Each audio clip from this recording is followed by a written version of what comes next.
This video was supposed to be made a long time ago, but I had some technical difficulties on the channel, so I was not able to get to it, and then I sort of just pushed it off over the last couple of days. But there were some players who really did not have a good draft night compared to where they were a year ago. Today I compiled 9 different players who at one point either were considered first round picks or guys who were supposed to go really high in the draft who ended up falling off. No one really could have seen this coming, but I guess that's how quickly things change in the NFL. In today's video, we're going to talk about 9 players who had an epic stock crash, go through who they were, what happened, and then currently what they are up to. But before we get started, if you're a big fan of college football, be sure to subscribe to the channel, leave a like if you support today's video, and let me know what player, team, topic, or situation I can cover next. Now let's talk about some guys who had an epic stock crash. Okay, so the first one I'll talk about is Jack Sawyer. His stock crash is probably the least of the 9 guys on the list, as I guess maybe he was never considered a first round prospect, but I'm pretty sure he was. The guy was a 5-star recruit coming out of high school, and is someone who was just a freak of nature while he was at Pickerington North, and he did everything. He had nearly 14 sacks and also played quarterback. He was a top 10 recruit and went to Ohio State, where in his 4 years he completely dominated for the Buckeyes. In 2021, he had 13 tackles, and then in 2022, he had 24 tackles with 4.5 sacks. 2023 was supposed to be his big season, and he ended up finishing with 48 tackles and 6.5 sacks. He could have definitely gone off to the NFL, but instead decided to come back on that revenge tour and really made the most of it. In total in 2024, he had 59 tackles, 9 sacks, 3 forced fumbles, and he had that scoop and score to help them go to the national championship in that game against Texas. Sawyer became the hero of Ohio State's defense this year, and one of the most memorable Ohio State players we've seen in quite some time. Surely, I thought he was going to be a first-round pick, but he ended up falling all the way to the 4th round, where he went with pick number 123 to the Pittsburgh Steelers. I personally think Pittsburgh got an absolute steal here, but for some unknown reason, which I really can't figure out, Jack Sawyer's stock ended up crashing a bit, and he fell to the 4th round when he should have gone in the 1st round. I don't know, that's just me though. Honestly, going into this season, Ashton Jeanty is exactly what Olly Gordon II was supposed to be. Originally a 4-star recruit coming out of Trinity High School in Texas, Olly Gordon would end up at Oklahoma State, and after not really doing a whole lot his first couple of years on campus, he completely blew up in 2023. When I say blow up, I really mean it. He ended up finishing with 1,732 yards and 21 touchdowns. He's arguably the best back in all of college football, was a Heisman contender, and was one of the most electric players in all of college football. But if there's one guy who maybe should have actually used the transfer portal and NIL to his advantage, it could have been him. Instead of going to Oregon or another school that could have really paid him and utilized him, he stayed at Oklahoma State, where they had a terrible offensive line, a horrible quarterback, and they ended up kind of throwing him out with the Wolves. Olly had a terrible start to the season, but would end up with 880 yards and about 13 touchdowns. His stats dropped in half in pretty much every category, and Olly Gordon went from a guy who was supposed to go in the 1st round, potentially in the teens, to someone who fell all the way to round 6 with pick number 179 to the Dolphins. Just like Sawyer, the Dolphins got an absolute steal here, and man, Olly Gordon's decision to stay at Oklahoma State looks really dumb in retrospect, and I guess is the one time where loyalty doesn't really work out. Who knows though, but Olly Gordon's stock crashed in 2024. At this time last year, Dion Walker was supposed to be a top 10 pick. I saw this guy everywhere at the top of mock drafts, but unfortunately Dion Walker was not able to go in the top 10, yet alone the 1st round. Coming out of Cass Tech High School in Detroit, which is one of the top high schools in the area, Dion Walker was an absolute physical freak, as he measured in at nearly 6'8" and 331 pounds. Because of that, he was seen as a 4-star recruit and the number 28 lineman in the class of 2022. Dion Walker would arrive at Kentucky, where during his time in a Wildcats uniform, he was physically imposing and demanded the best out of opposing offensive linemen. In his 3 years there, his best season came in 2023, as he had 55 tackles and 7.5 sacks, but in 2024, I guess they schemed around him because he only had 37 tackles and 1.5 sacks. This dip in production, I guess, was a red flag to scouts, and all of a sudden he went from a guy who could go in the top 10 to ending up falling to the 4th round with pick number 109 to the Buffalo Bills. Just like the other two, I truly believe the Bills got a steal here in Dion Walker, and his stock definitely crashed. I'm excited to see what Dion's going to do this season, and I think he has a ton of potential.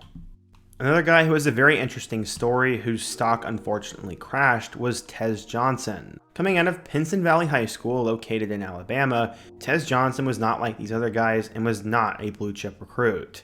In fact, coming out of high school, he was only a 3-star recruit, but still finished with over 1,100 yards and 12 touchdowns his senior season. Tez Johnson would originally arrive at Troy, where he put up really good numbers. Also, it's worth mentioning that I guess he's Bo Nix's adopted brother, which is really cool. His best season at Troy came in 2022, as he had 863 yards and 4 touchdowns. Then he decided to transfer to the Oregon Ducks. He'd reunite with his brother Bo, and in his last 2 years at Oregon, he put up good numbers. He had over 2,000 yards and 20 touchdowns, and also had 80 catches each of his 2 years. I have absolutely no idea why this guy's stock crashed, as at one point he was considered a day 2 pick. Tez Johnson would fall all the way to the 7th round, where he was taken with the 235th overall pick by Tampa Bay, and for some reason, despite keeping a similar production and having 5 good years of college football, Tez's stock would crash. If you're an Oregon fan, let me know why Tez Johnson fell, but that's what happened.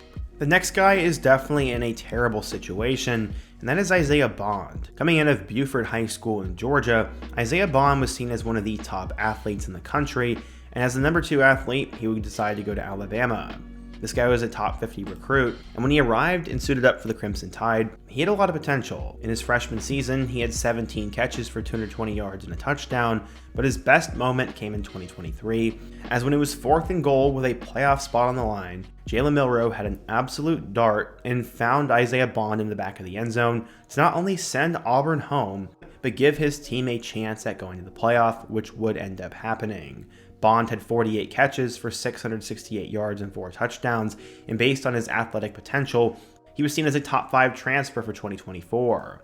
Ultimately, in his 1 year at Texas, he'd be paired alongside Matthew Golden, and Bond had 34 catches for 540 yards and 5 touchdowns. While his numbers didn't pop off the page, there was a logjam at receiver, and he still showed plenty of potential, enough so that many thought he could be a first-round pick. But at this point, we don't really know, but it seems like a lot of this was his fault, as currently he is in big legal trouble, and he may have done something he should not have, and this led to pretty much every franchise removing him from their boards. Isaiah Bond would end up going undrafted in the 2025 NFL Draft, and currently he is in a legal battle. And again, I don't like to throw stones at people, so I don't know what's happened yet, and until something official actually is released, I'm not going to pick a side either way, but Isaiah Bond's got some stuff to figure out, and his stock went from the first round to potentially never playing in the NFL, which is never good to see. If there was one running back who had similar hype to Olly Gordon II, it was Donovan Edwards. Coming out of Bloomfield, Michigan, Donovan Edwards was one of the top running back recruits in the country, and some even listed him as a 5-star. He came from a truly athletic family, and after being the Gatorade Player of the Year, Edwards would arrive at Michigan, the home state school, where he would end up putting up really good numbers and was tremendous alongside running back Blake Corum. Edwards ended up having nearly 1,000 yards in 2022, and over 500 yards in 2023, but with Blake Corum now gone, he was supposed to take over as the premier option, and that's why he was on the cover of NCAA football. Unfortunately, things did not end up working out, as Edwards would actually get passed on the depth chart by a former linebacker, and he became second fiddle. He still finished with about 600 yards and 4 touchdowns, so he sort of salvaged his stock, but ultimately, he'd end up going undrafted. Donovan Edwards was a guy who was supposed to maybe go in the 2nd or 3rd round and didn't even hear his name called. This is very unfortunate, but still, he's going to have an opportunity as he was picked up by the New York Jets, and I bet out of any undrafted running back, he has the best shot of getting on a roster, and someone will give this guy a chance. The top player to go undrafted this year was defensive lineman Jared Ivey. Coming out of North Gwinnett High School in Georgia, Ivey was a top 175 player in the country and had 29 sacks in his high school career. Originally, Ivey would end up at Georgia Tech, where he would play with the Yellow Jackets for a couple of years before eventually transferring.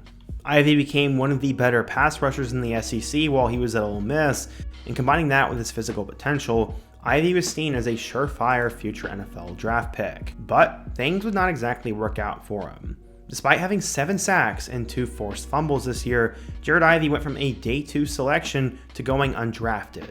I mean, this case is truly perplexing. He ended up having 126 tackles, 27 TFLs, and 16 sacks in the SEC, all while being an all-conference player twice. I have absolutely no idea why Ivy did not end up getting drafted, and if you're an Ole Miss fan or an NFL fan, let me know down below. Why did this guy fall so hard? Our second to last player is going to be another Michigan guy in Will Johnson. Coming out of Detroit, he ended up going to Grosse Pointe South High School. This was due to his insane athleticism and his potential transition to being a superstar corner, but ultimately he settled in as just your average 5-star. Will Johnson would end up arriving at Michigan back in 2022, where he had 3 pass deflections and 3 interceptions. 2023 was even better, as he had 4 pass deflections and 4 interceptions to go alongside with a touchdown. And going into this year, some thought he was the best player in college football. To really understand how good this guy was, you don't need to look at the stat sheet, it was more so how he played. But ultimately, he finished with just 2 interceptions and 3 pass deflections. Sadly, Will Johnson ended up dealing with injuries this past year as he'd missed some games and was not as explosive as usual. That, combined with concerns about his durability, led him from going from a top 10 pick to falling all the way to the 2nd round. He was taken with pick number 47 by the Arizona Cardinals, and he had a miserable draft night, but he's currently using it as fuel for the fire. It's definitely tough to make it as a corner in the NFL, but I think Will Johnson definitely has what it takes to make it. His stock crash wasn't that severe. Last but not least, we get to a guy who truly had a stock crash, and that was Quinn Eers. Coming out of South Lake Carroll High School, Eers was seen as the best quarterback since Trevor Lawrence, and some argued he was one of the best quarterback prospects of all time. He ended up deciding to commit to Texas before then flipping to Ohio State, and then after 1 season at Ohio State, came back to Texas.